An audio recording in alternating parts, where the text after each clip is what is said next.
ইয়াৰ পিছতেই যিখন আমাৰ দাদাখন পিছল যাওক যোৰহাটৰ সমুখ ৰাইজে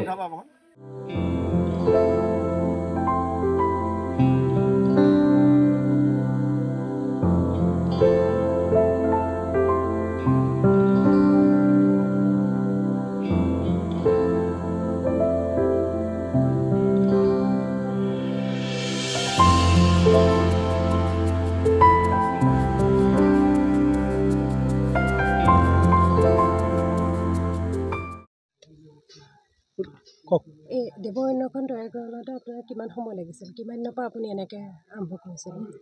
এখন মানে সময় 3 বছৰ পুৰা লাগিছে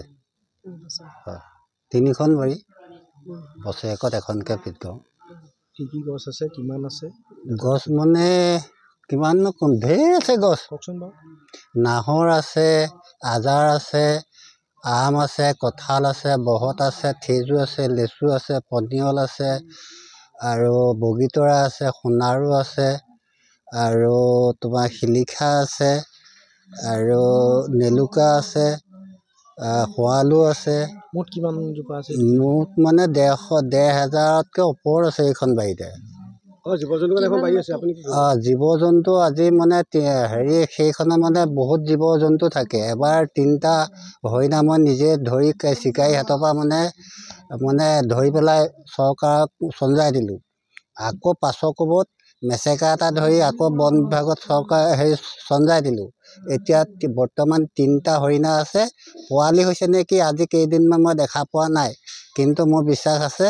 এইখন এখন ধুনীয়া অৰণ্য হ'ব আৰু ভৱিষ্যতৰ যদি চৰকাৰৰ ফালৰ পৰা সহযোগ কৰে তেতিয়াহ'লে ভাল লাগিব কিমান মাটি আপোনাৰ অৰণ্যখন আছে এতিয়া অৰণ্যখন মানে 3 পুৰাই হ'ব গোটেই মাটিখনতে সকলো সাংবাদিক বন্ধুলৈ নমস্কাৰ জনাইছোঁ আজি নৱেম্বৰ 2 তাৰিখে আমাৰ এই পৰিৱেশ মঞ্চৰ সহায়ত এই দেৱৰণ্যখন উন্মোচন কৰাৰ যি কাম মোৰ সম্পাদকৰ সময়ত কৰিব পাৰিলোঁ এইটো মোৰ কাৰণে অতিশয় গৌৰৱৰ কথা এই ক্ষেত্ৰত যথেষ্ট পৰিমাণে মোক সহায় কৰিছিলে সভাপতি মহোদয় ডক্টৰ প্ৰমোদ চন্দ্ৰ নেওগ বাকী সদস্যসকল আছে সকলোৱে সহায় কৰিছে বিশেষভাৱে সহায় কৰিছিলে তেখেতে ইয়াৰ আগতে প্ৰতাপ চন্দ্ৰ শৰ্মা আৰু প্ৰমোদ চন্দ্ৰ নেওগ আৰু আছিলে